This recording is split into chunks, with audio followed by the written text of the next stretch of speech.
How are you? Doing great. Oh, I'm so pleased. Now, have I thanked you yet for your donation to the revolution? Oh, many times. Oh, I'm so glad. I'm very remiss about these things. You know, the revolution is going splendidly, considering it's the first paper in the country devoted to women's rights. In fact, I've been working on a story by Alice Carey on the pioneer wife, and you must read it. It's going to appear in the next edition. You haven't met Miss Carey, have you? No, I sure haven't. Well, she's sitting right over here next to her sister Phoebe. Sarah Fisher Ames, Miss Alice Carey, Miss Carey, Miss Ames. I'll leave you two to get acquainted. I must see to my other guests. Yes, this is my 50th birthday. I don't believe in lying about my age or making excuses for what I have or haven't done with these 50 years. The papers, no doubt, will say something ridiculous about the good dying young, or wearing my age well, or some such nonsense. Like, I look so well preserved that all the bachelors in creation ought to be chasing after me, and I really should stop bothering all men and bother just one. Mr. Hooker, how are you? Good to see you, my friend. You know, the way all of you are staring at me, I almost feel like I'm on a stage. That is one foray I don't believe I can make, although on several occasions I have been to the theater. Despite my Quaker training, I find I enjoy all these worldly amusements immensely. Miss Randall, how are you? Oh, it's good to see you. How's your trip west? Oh, yeah, did you get to see Anna Dickinson? How is my darling Anna? Oh, I'm so pleased. You know, I have always wanted to go west. California, Oregon, and Washington territories. You let me know the next time you go, perhaps I will go with you. Oh, wonderful. This is so exciting. You know, the way people praise me in my work, you think that I single-handedly had carried on this struggle for equal rights for all. Like Mr. Channing calling me the Napoleon of the movement. Not a very flattering title, considering he lost at Waterloo. The fact is that many of you have labored just as hard, and so have others like Lucretia Mott and Elizabeth Cady Stanton. Alone, I should have been as mere straw in the wind. Napoleon, indeed. I don't intend to lose this struggle. Besides, I don't think I'd look good with my hand on my chest all the time. Oh, you glorious people coming here to honor me today. You know, when I first started working for women, no one even knew me, and it was not considered honorable. Of course, you all remember what things were like at the time of the first Women's Convention in 1848, don't you? Oh, I forgot, Mrs. Livermore. You just started working for women. How's your work going in Chicago? Oh, I'm so pleased. Oh, give Mrs. Livermore a hand. She's traveling here from Chicago.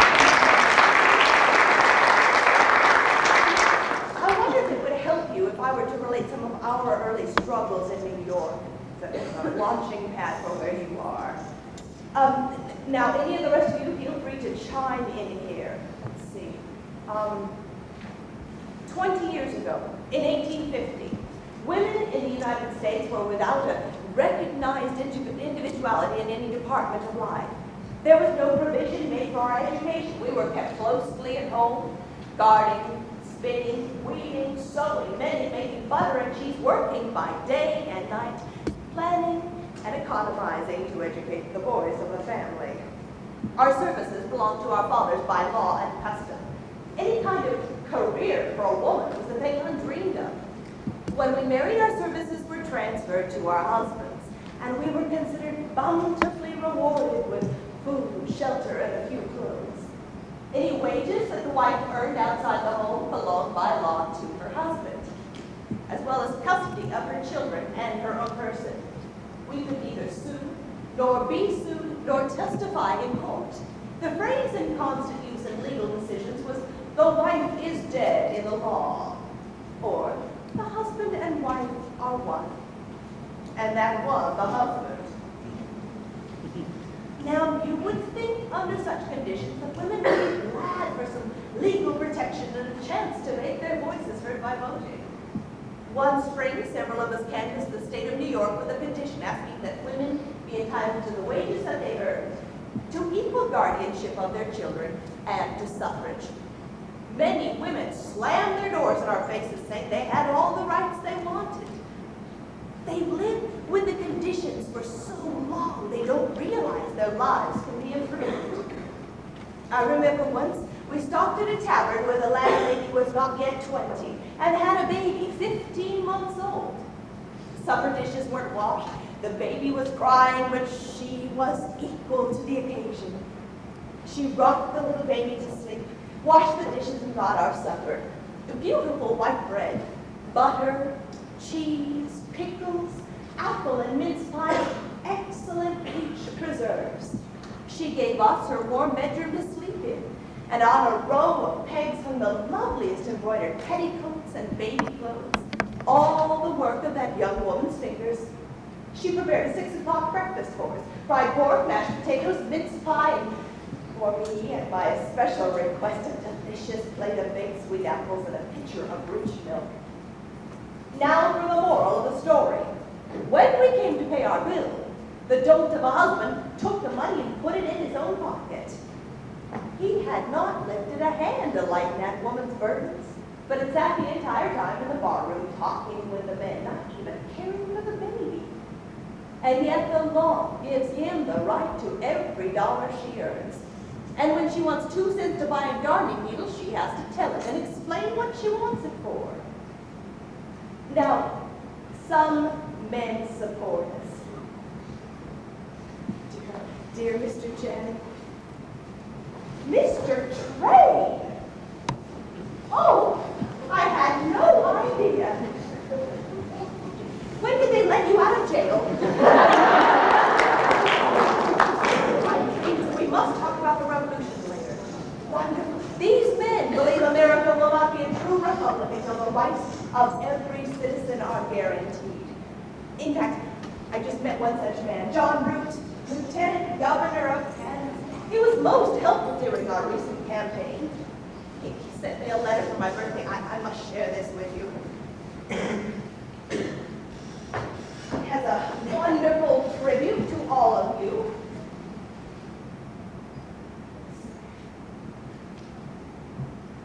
Here it is. God bless Susan B. Anthony, and may she live many happy, joyous years. That she and her noble co-workers are soon to see the complete triumph of the woman's cause, I firmly believe. And when in after years the great benefactors of this century are sought for, Susan B. Oh, the rest is personal.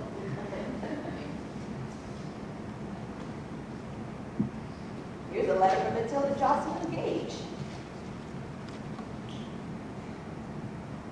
You have worked for the slave and for woman. Your 50 years shine about you and rest like a halo of glory around your head.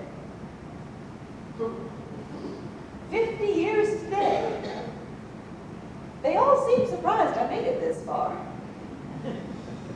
When that half century again rolls around, you and I will be in our graves, and our names and work will stand back of us to all time. But into that future I look with prophetic eyes to see woman no longer enslaved, and upon not only on this continent, but all over the world as benefactor of the race, the name of Susan. Your affectionate friend. You know, many support us now. A few even fight over the honor of hosting us. But reform work has never been easy.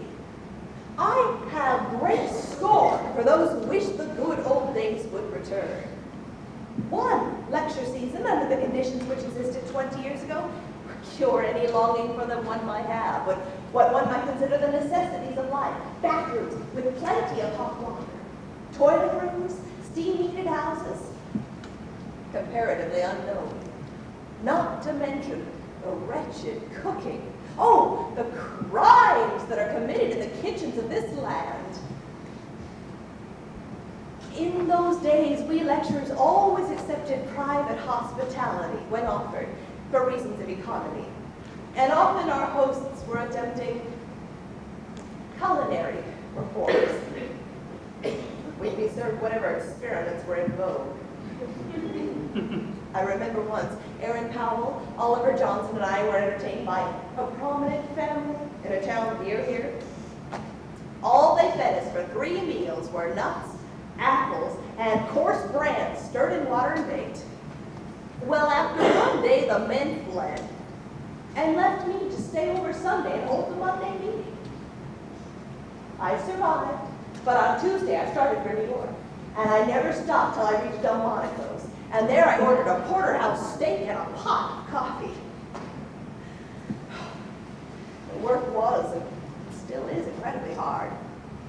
We've had a few rewards. We had a victory in 1860. Mrs. Stanton presented a speech before the joint session of the legislature in Albany, pleading for the repeal of unjust laws relating to women. The Senate passed this law in February to our very great joy. But while we were devoting our energies to the work of the war, the New York legislature in April 1862 quietly amended the law and took away most of the rights they voted for in 1860. I knew a few weeks before that abominable thing was on the calendar, with some 600 or 800 bills ahead of it, hence felt sure it would not come up that winter. In the meantime, we should sound the alarm. Well, while the old guards sleep, the young devils are wide awake. We deserve to suffer for our confidence in man's sense of justice. But nothing short of this would rouse our people to action again. All alike were suddenly grown politic. They all said, have no conventions at this crisis, wait until the more excitement abates. Which is to say, ask our opponents whether they think we ought to speak or remain silent. I was sick at heart, but I could not carry the world against the wish and will of our best friends. 20 petitions rolled up for that. A hard year's work, the law secured. The echoes of our words of gratitude in the capitol scarcely died away. And with one vote, all was lost. Lecture tours Miss Livermore and New York winters. Incredibly difficult. Cold and snowy. Many towns could only be reached by sleigh. I was often lodged in rooms without fireplaces because I was a woman traveling alone. And in the morning I'd have to break the ice in the pitcher. Oh, they surely were times that tried women's souls. The snows fell, and the winds blew, and the cars failed to come and go at their appointed hours. The omnibuses hadn't even the energy to come for us, and many times we saw our train pull out while we were stuck in a snowdrift 10 or 12 feet deep. Despite all this, people drove 8 and 10 miles to our meetings. Once at Olean, not a church or a schoolhouse could be obtained for the lecture. It would have had to have been abandoned had not the landlord given use of his drawing room. At Angelica, crowded house, the courtroom was carpeted with sawdust. A young Methodist minister gave his name to the petition, but a wealthy parishioner said he should leave the church unless it were withdrawn. Once at Corning, none of the ministers would give notice of the meeting, which so incensed some of the men that they went down to the printing office, struck off the handbills, and had boys standing at the doors of the church as the people left.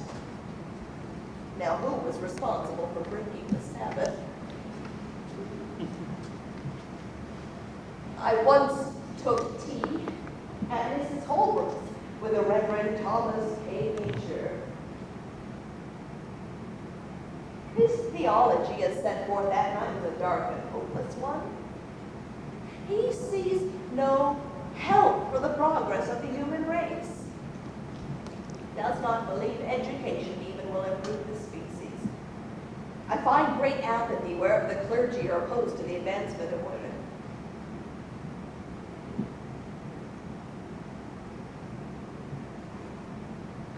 You know, I was determined to make those meetings pay for themselves so that no one could speak a word against women's rights or point me out as an example of why women should be denied them. One spring, I made a thorough canvass of 54 New York counties, sold 20,000 pamphlets. After expenses, the balance for 4 months' work was $26.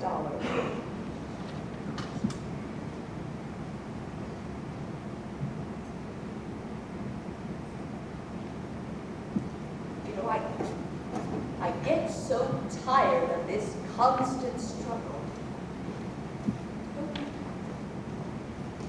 Pleading annually with Congress for our equal rights under the Constitution. I long for the day when I'll be able to lay aside my petitions and vote like any male, black or white.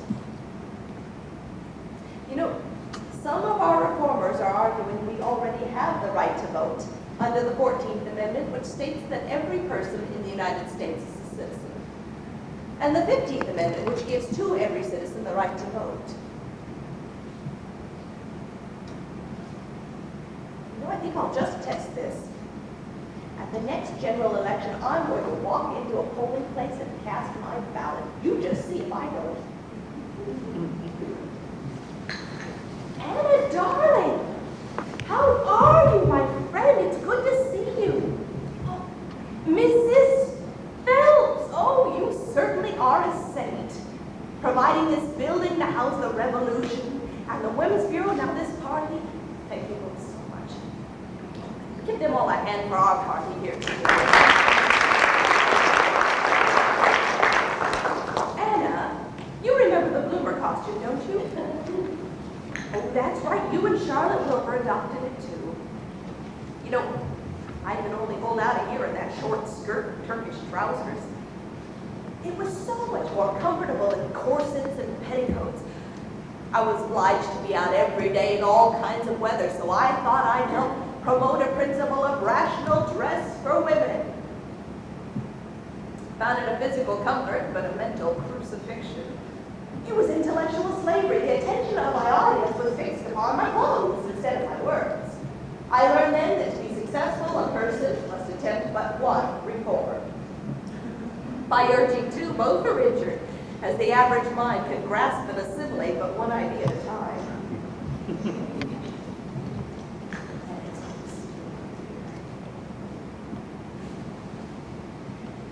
There were enough new ideas associated with women's rights alone to confuse the weak-minded. Those of us lecturing for women were the only ones I ever saw who got out of the train when it stopped and walked up and down the platform for air and exercise. And many were the disapproving looks we received from both men and women for so doing. For 10 years, it was the same routine. Spring and summers were given up to state teachers' conventions, women's rights meetings, trips home to harvest peaches, canning, pickling, preserving, sewing, mending, weaving carpet, and 1,000 other things.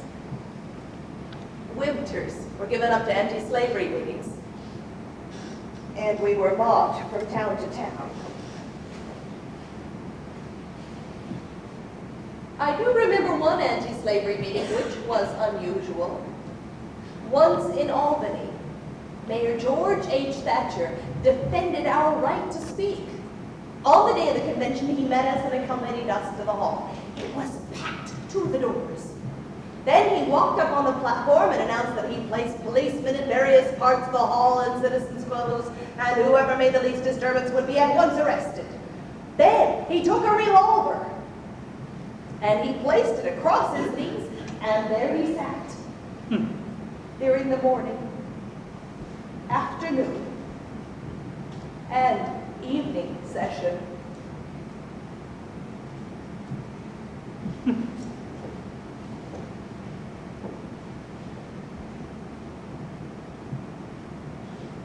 That was a bit unnerving.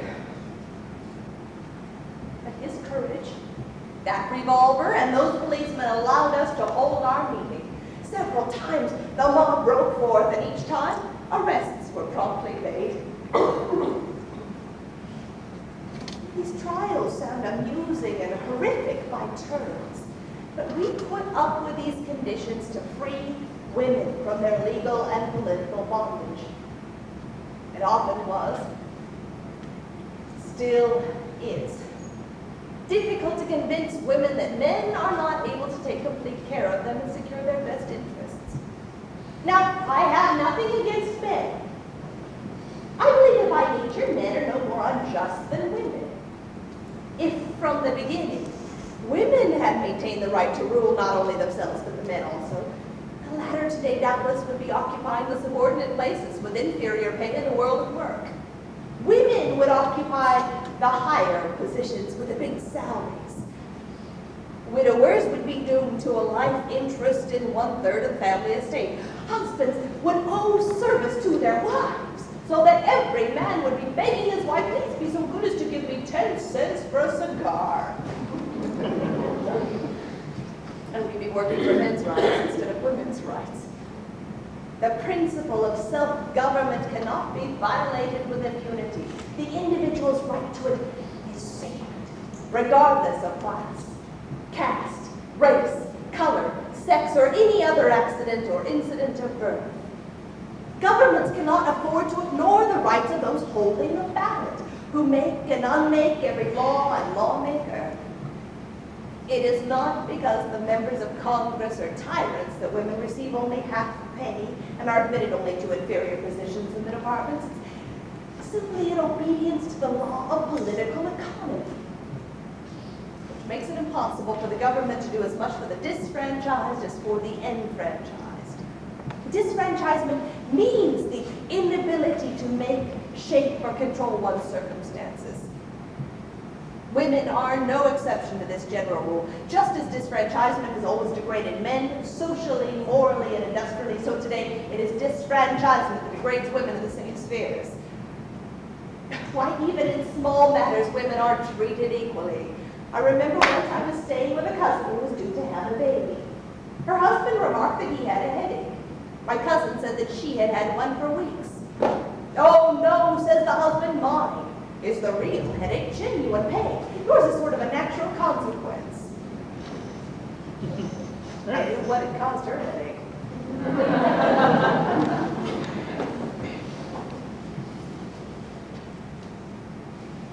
Here I am rambling on. Probably giving you a headache. You would never know how difficult it was for me to speak to groups of people in those early years. It was easier to make the arrangements, plan the meeting, get someone else to speak. By the way, Mrs. Livermore, what are you doing next week? With me, thank you. I tried to say a few words at the opening, but soon curled up like a sensitive plant. It was a terrible martyrdom for me to speak. But as Mrs. Stanton says, we made it a matter of conscience to accept every invitation to speak on every issue in order to maintain woman's right to do so.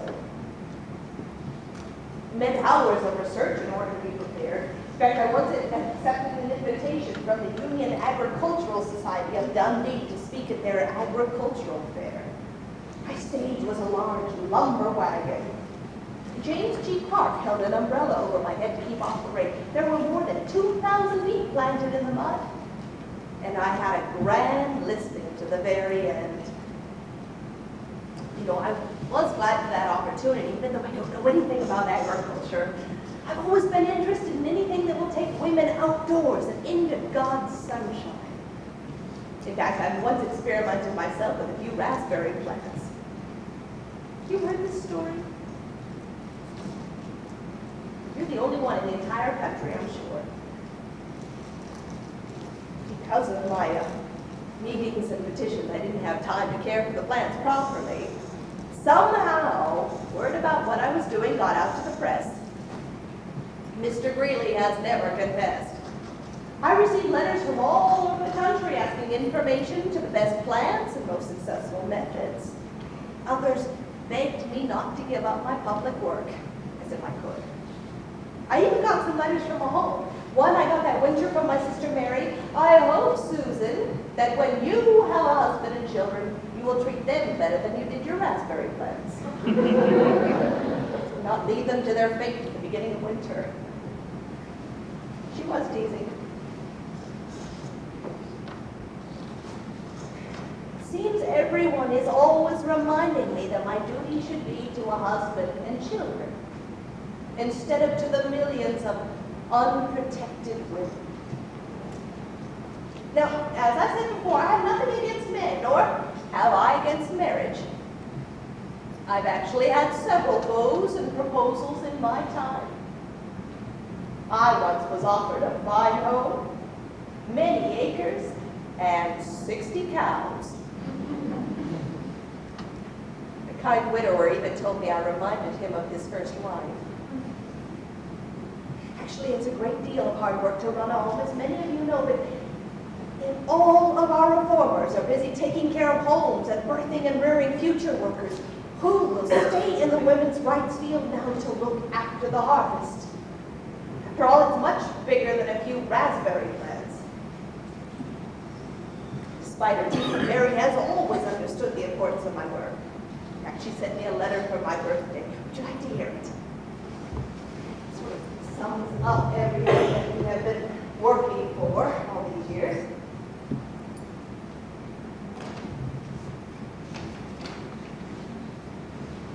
Accept the enclosed check, not as a present merely, but as a debt, honestly due for services rendered. Had there been no agitation for the last 20 years, resulting in so complete a revolution, we teachers might still be working for $1 per week and boarding round. But thanks to your unfailing persistency and the faithfulness of your co-workers in speaking for a class, the majority of whom dare not speak for themselves through fear of losing the little already gained, the salaries of all working women have been largely increased.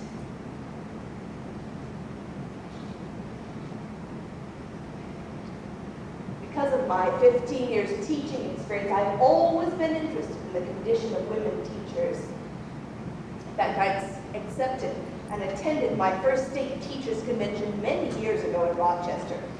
There were over 500 delegates enrolled as members of that convention, of whom 300 were women. And yet, men alone occupied all the offices of the convention. On the third day, which was the last, the president, standing in a very dignified position, meant to enforce every word he uttered, said, "I have been asked why no provision has been made for female lecturers before this association, and why women are not appointed on committees. I will answer.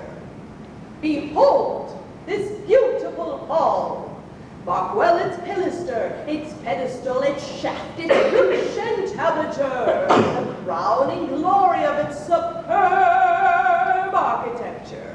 The different parts, each in its appropriate place, contributing to the strength, beauty, and symmetry of the whole. Could I aid in bringing down this splendid entablature from its proud elevation and trailing it in the dust and the dirt which surround the pedestal? No, never! What do you think was the effect of this oration on the women present? There was a general look from woman to woman, and as he surveyed her ribbons, laces, brooches, and pins, the look said as plainly as possible, beautiful. Really beautiful.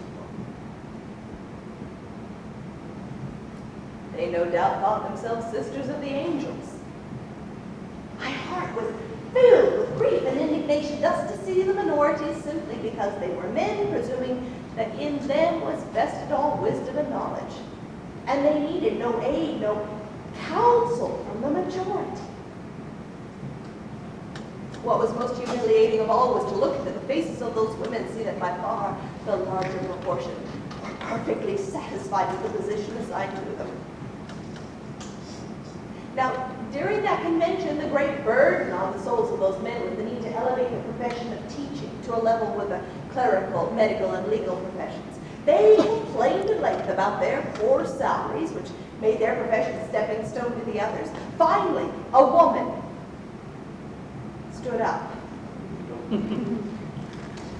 and and after a 30-minute debate, the men allowed her to speak. She remarked that it seemed to her the great obstacle had been entirely overlooked. She said, "It seems to me you don't comprehend the cause of the disrespect of which you complain. Do you not see that as long as society says that a woman has not the brains enough to become a doctor, lawyer, or minister, but has plenty to be a teacher, every man of you who condescends to teach tacitly admits before all Israel and the sun that he has no more brains than a woman?" And sat down. She'd intended to conclude that the only way to elevate teaching was either to admit women to the other professions or exclude her from teaching. She curled up like a sensitive plant. You know, many of those women were extremely angry with me for what I said. They'd be much happier to keep working for 1/3 of a man's wage for doing the same job. We are making some progress, however. Mary recently wrote me that she'd been asked by the board of directors to fill the position of a principal who was ill. She did a fine job, until it was rumored she'd want to be paid as much as a man. So the board sent to another town for a man to fill the position. But the boys in the school rebelled and threw their books and slates out the window. So the board asked Mary if she would return and offered her a full salary. Isn't that exciting? First time on record a woman received a principal's salary.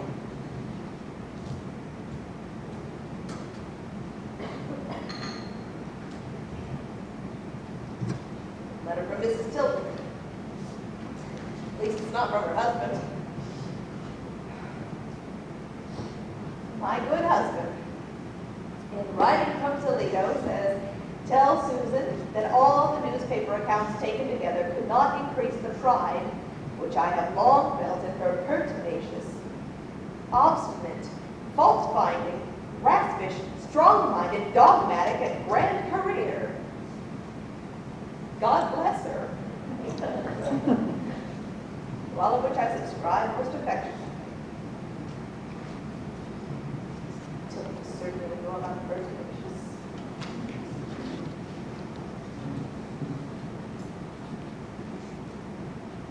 If your Bible says you are 50, I will try to be as reverential as possible when next we meet. I wish you similar health and strength when you are 75. You'll find no change in me. I sent you by express today Whittier's poems. Her affectionately, Ellen Wright Garrison.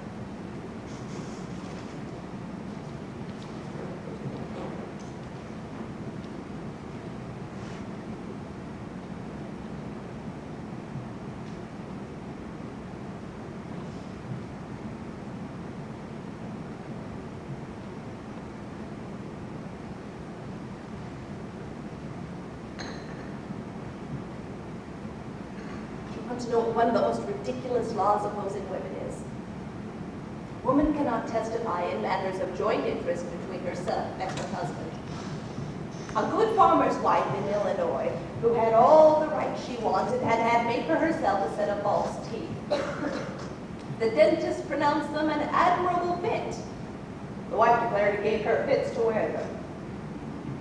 The dentist sued the husband for the bill. His counsel brought the wife as a witness. The judge ruled her off the stand, saying a woman cannot testify in matters of joint interest between herself and her husband. Think of it. The false teeth in her mouth were a joint interest with her husband, about which she was legally incompetent to speak. In nearly every state, if a woman is injured by accident, it is her husband who must sue, and it is to him damages will be awarded. Recently in Massachusetts, a woman was severely injured by a defective sidewalk. The husband sued the company and recovered $13,000 damages, which belonged to him absolutely.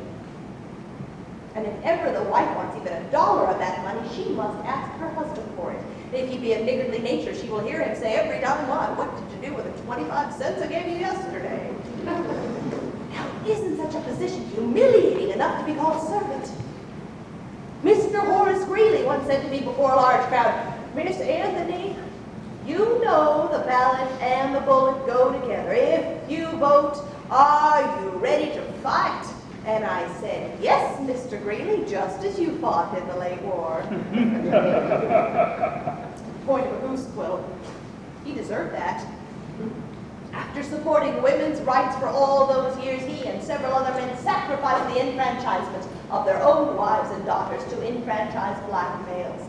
He printed in the New York Tribune, talk of a true woman needing the ballot as an accessory of power when she holds the world with a glance of her eye. The sure panacea for such ills is a wickerwork cradle and a dimple-cheeked baby. We worked for over 30 years to support the Republicans and get them on the ballot, and for 10 years to free the blacks and gain their enfranchisement, and this was our thanks. To be cast aside when it was politically expedient. The 15th Amendment was passed with the word male branded all over it. I was furious. I mean, if you're not going to give the whole loaf of justice to the entire people, if you're going to extend suffrage piece by piece, then give it first to women, to the most educated and capable of them at least. I remember a discussion with Tilton and Phillips on this very issue when we were about to carry our petitions to the New York Constitutional Convention. Mr. Tilton, of course, urged the amendment to strike out the word white, said, the amendment to strike out the word male, we as our Equal Rights Association will of course present as an intellectual theory, but not as a practical thing to be accomplished at this convention.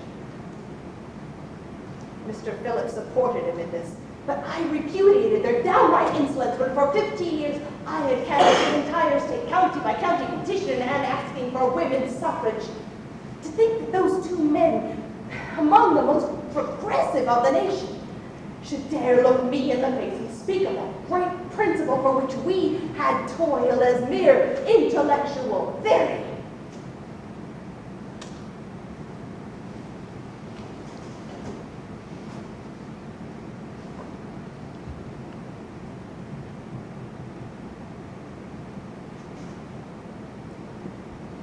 I wonder why I must ever feel compelled to take the rough things of this world.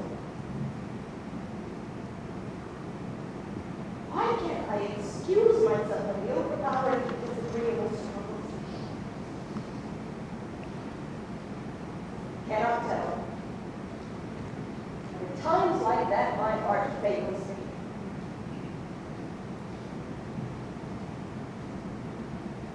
Almost. And then I remember that the promise is to those only who hold out to the end. And I nerve myself and go forward. I am grateful nowadays for every kind word.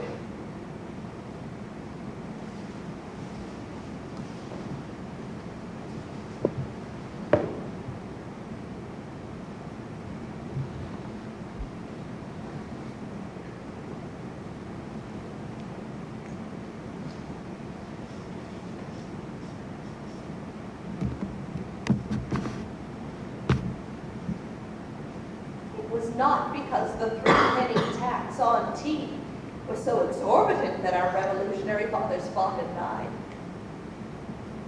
but to establish the principle that taxation without representation is unjust. It's the same with this women's revolution. Though every law were as just to woman as to man, the principle that one class may usurp the power to legislate for another class is unjust. And all those who continue in the struggle for love of principle must still fight on until the establishment of that grand and immutable truth: all government derive their just powers from the consent of the governed.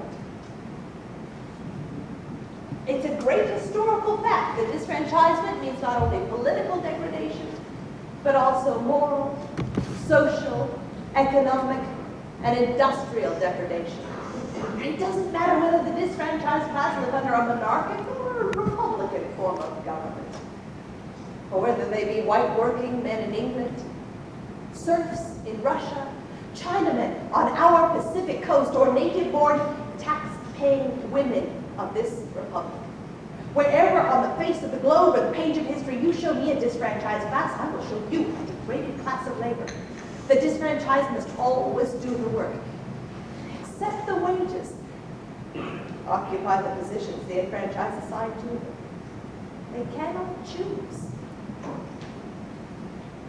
It is said that women do not need the ballot for their protection because they are supported and protected by men. Statistics show that there are over 3 million women in this country who support themselves. In the crowded cities of the East, they're forced to work in stores, jobs, factories, the merest pittance. Why, in New York City alone, there are over 50,000 of these women who make less than 50 cents a day. Now, women wage earners of various occupations have organized themselves into trade unions from time to time, made their strikes to get justice at the hands of their employers, just like men have done. But I have yet to learn of a successful strike by any body of women. And the best organized one I ever knew of was that of the collar laundry women in the city of Troy, New York. Now, if those collar laundry women had been voters, they would have held in that little city of Troy the balance of political power. And the politician who ignored or insulted them would have turned that balance over to the opposing party. Because the ballot gives one the power to reward friends and punish enemies.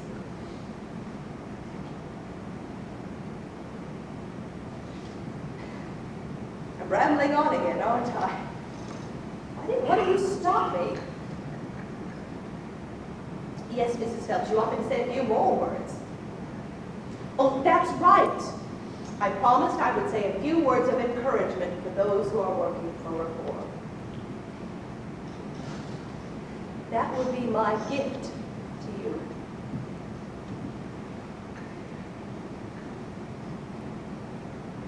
I would exhort all people to be discontent with their present condition and to assert their individuality of thought, word, and action by the energetic doing of noble deeds. Idle wishes, vain repinings, loud-sounding declamations can never bring freedom to any human soul. What we need most is a true appreciation of our personhood, a self-respect which shall scorn to eat the bread of dependence. Whoever consents to live by the sweat of the brow of another human being inevitably humiliates and degrades themselves. We must take to our soul a purpose and then make circumstances conform to that purpose instead of forever singing the refrain, if, and if. Careful, cautious people, always casting about to preserve their reputation and social standing, can never bring about reform. Those who are really in earnest must be willing to be anything or nothing in the world's estimation. And publicly, privately, in season and out, avow their sympathies with despised, persecuted ideas and their advocates, and bear the consequences. Until woman has received the right protective of all other rights, the ballot, this agitation must still go on, absorbing the time and energies of our best and strongest women. Who can measure the advantages that would result? The magnificent abilities of you women could be devoted to the needs of government, society, home, instead of being consumed in that struggle to obtain our birthright of individual freedom. Until this be gained, we cannot know. We cannot even prophesy the capacity and power of woman for the uplifting of humanity. It may take longer than we think. It may be here sooner than we expect. But the time will come when man will recognize woman as his peer, not only the fireside, but in the councils of this nation, walking the corridors of power. Then And not until then would there be perfect comradeship. The ideal union between the sexes that shall result in the highest development of the race. What this shall be, we may not even attempt to define, but this we know, that only good can come to the individual or to the nation through the rendering of exact justice. That is my gift to you. I must say I am overwhelmed by your words of encouragement and your gifts for my 50th birthday.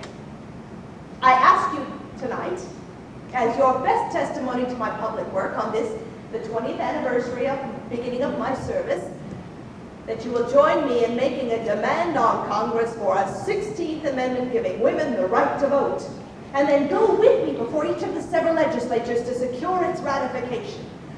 And when the Secretary of State to proclaim that the amendment has been ratified in 28 states, then Susan B. Anthony will stop work. But not before. Thank you all so much for coming. Thank you. God bless you all.